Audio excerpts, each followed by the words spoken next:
Hello there, myself Mrs. Swati Vildekar. I am an assistant professor from the School of Science, Mumbai. Today we are going to start the unit photochemistry from the same 3 physical chemistry paper 1 syllabus, and the topic that I will be covering here is importance of photochemistry. Now, photochemistry. This unit consists of 3 parts. First, photochemical principles. Second, photophysical processes in electronically excited molecules. And third, photochemical reactions. So, the first part is photochemical principles, under which the topic will be importance of that importance of photochemistry in various fields. Firstly, there will be 8 slides which will show the importance of photochemistry in various fields. So each slide is having, first slide is having the importance of photochemistry as the origin of life. Life is because of photochemistry. Second, in science and technology.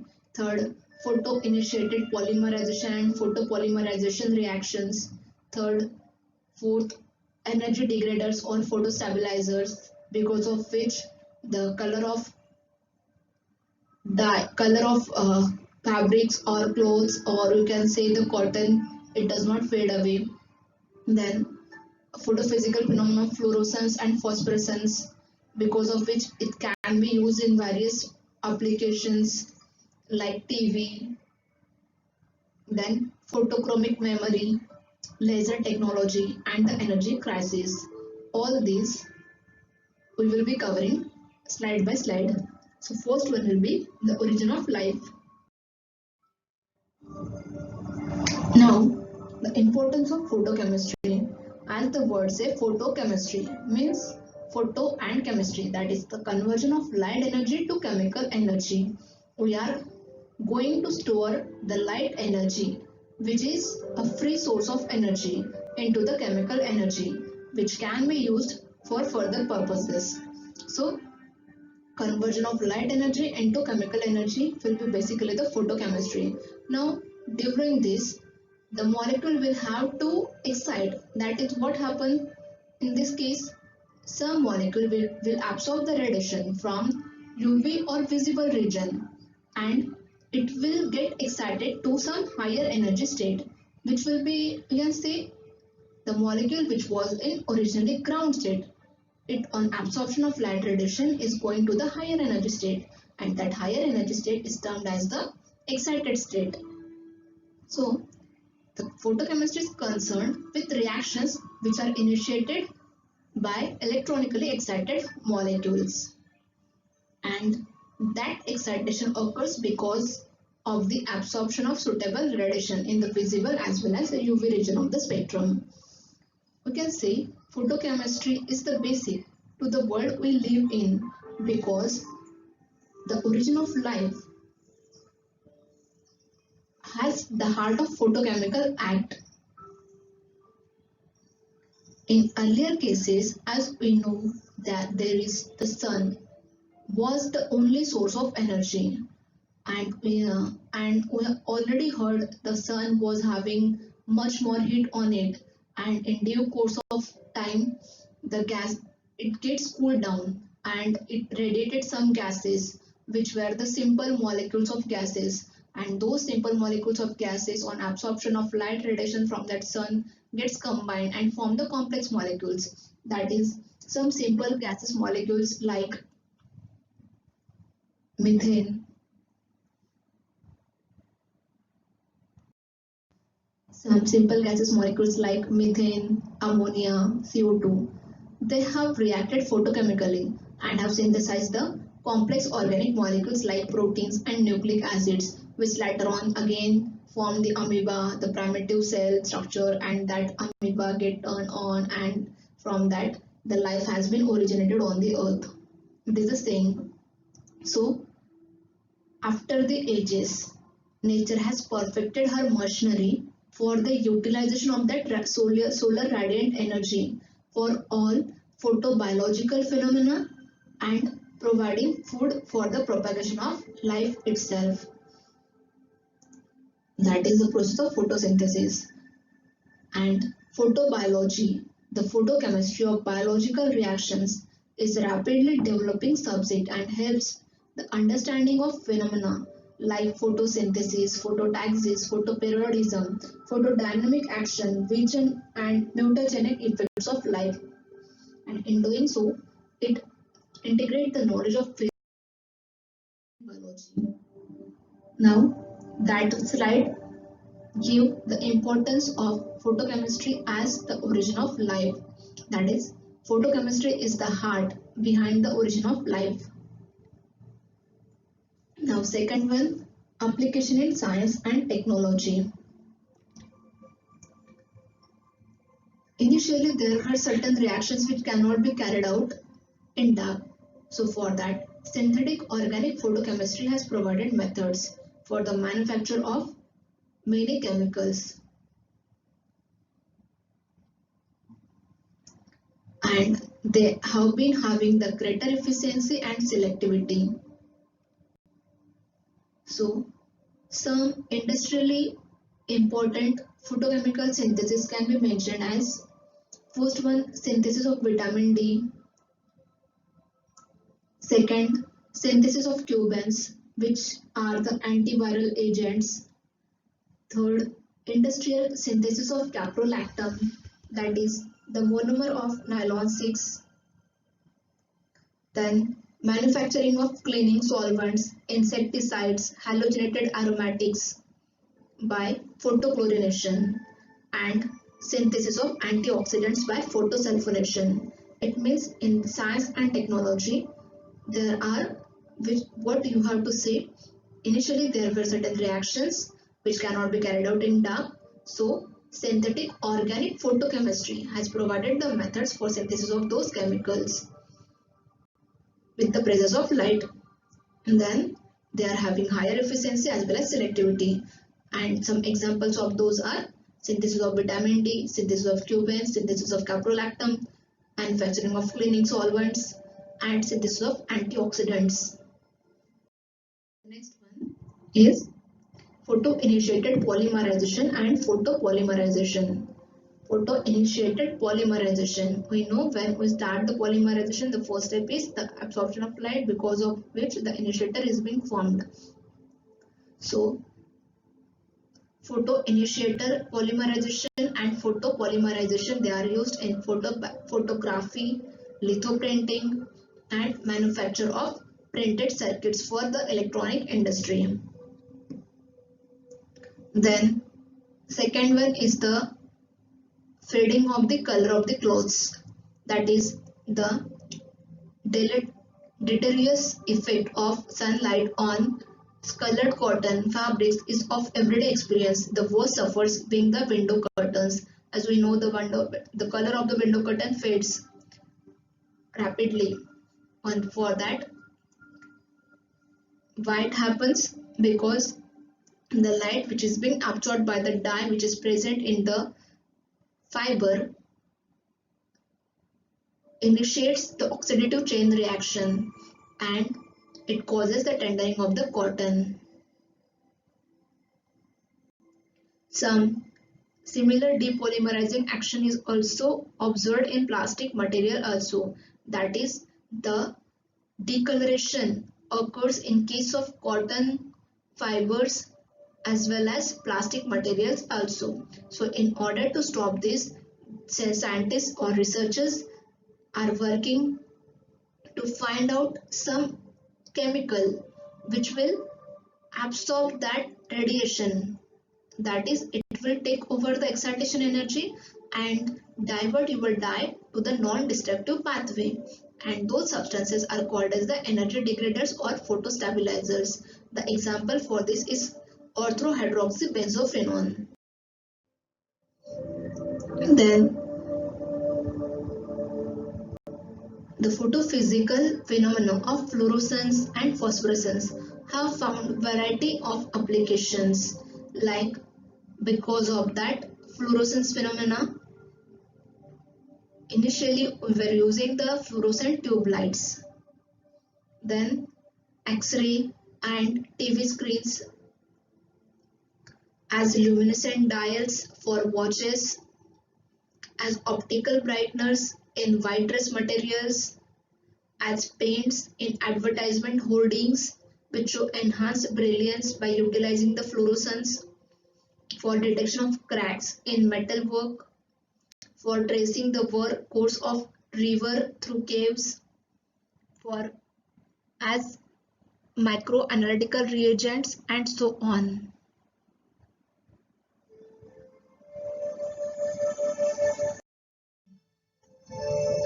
Certain chemicals change their color, that is, their absorption characteristics, when exposed to suitable radiation, and reverse when the irradiation source was removed.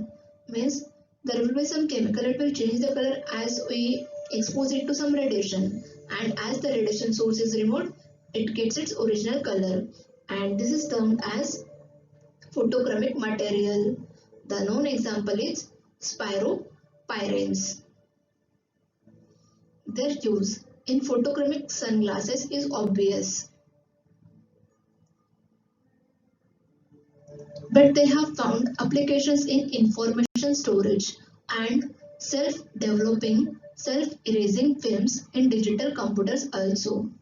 That is, it is said that companies experimenting on such photochromic memory used UV light for writing of the information, green light for reading it, and blue light for erasing it in case of digital computers. Unfortunately, organic substances usually lack the stability for very large number of reversals. So, the another revolutionary application of electronic excited molecular system is in the laser technology. Next one we are going to cover is laser technology. Lasers are intense course of monochromatic and coherent radiation. We'll be seeing it in chapter, as you are having a new chapter based on laser only. So, what are lasers? They are the intense source of monochromatic and coherent radiation. As you have already seen the laser radiation. Here I can use the laser pointer.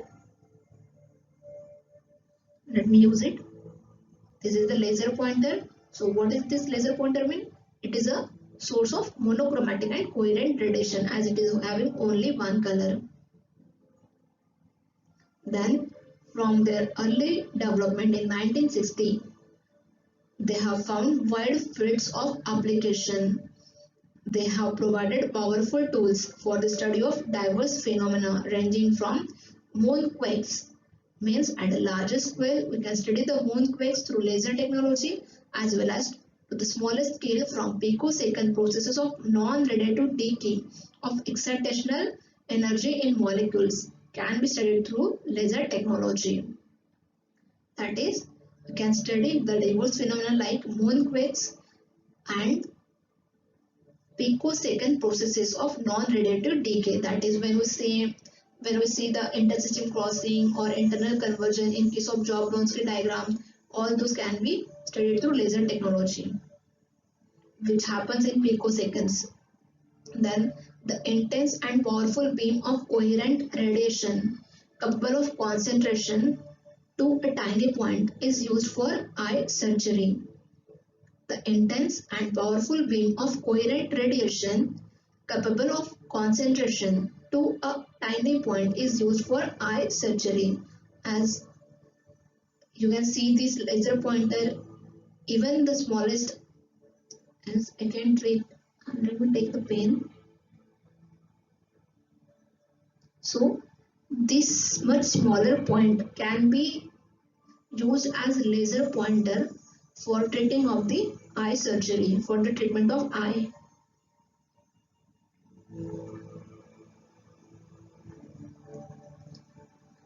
Then that can be used for cutting metals, boring diamonds, as military range finders and detectors, and many such. The advent of tunable dye lasers has increased the possibility of their application in science and technology. Now the next is energy crisis.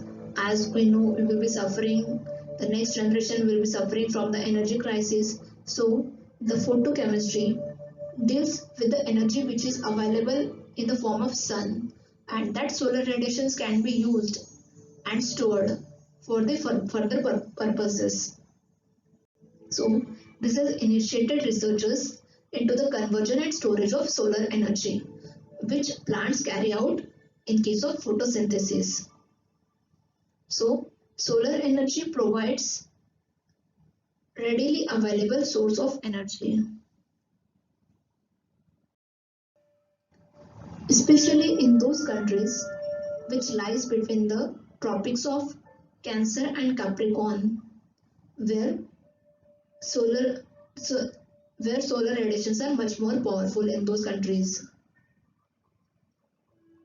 So in these areas, the daily incident energy per square kilometer, that is the incident energy per square kilometer, is nearly equals to 3000 tons of coal. So we should most utilize that energy and store it for further purposes. So if suitable photochemical reactions are discovered and devices for proper utilization of this abundant source of energy perfected, then half the world's energy problem might be solved. Then the solar batteries working on the principle of photovoltaic effects is one of the such device. For basic researchers in these fields, the understanding of various photophysical and photochemical processes is essential. That's why the next part which we will be covering in this is photophysical and photochemical processes. The fundamental study of excited states of molecules is exciting by itself.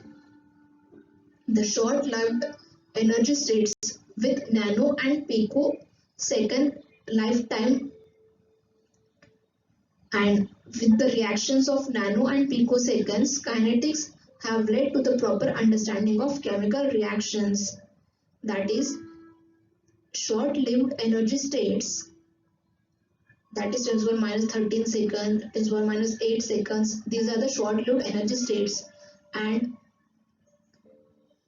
with nano and picosecond reaction kinetics, they have led to the proper understanding of chemical reactions. And why it all happened? Because of the laser technology and modes of energy transfer and intricate structure of matter. Flash photolysis and pulsed laser photolysis are newer tools for the study of higher energy states. Now it is possible to excite the individual vibronic levels or isotopically substituted compounds by using the appropriate beams of tunable dye lasers. So lastly, what we have seen in this importance of photochemistry, first, photochemistry is the heart for the origination of life, where sun was only there and it created the various photochemical reactions through which the simplest organic molecules they combined and form the complex molecules from where the life has been originated and from where the food we are gaining. Then in case of science and technology, which deals with the formation of different reactions, those cannot be carried out in case of dark, so those can be created with the help of organic photochemistry, which include the synthesis of vitamin D, then some photooxidants, etc. Then photo-initiated polymerization and photopolymerization reactions, where these principles have been used in case of photography and lithophotography. Then in case of as energy degraders and photostabilizers, as the color of the clothes fade away, so in order to stop that fading, we have to use such photostabilizers along with the dye, and so as to retain the same color of the plastic as well as the clothes.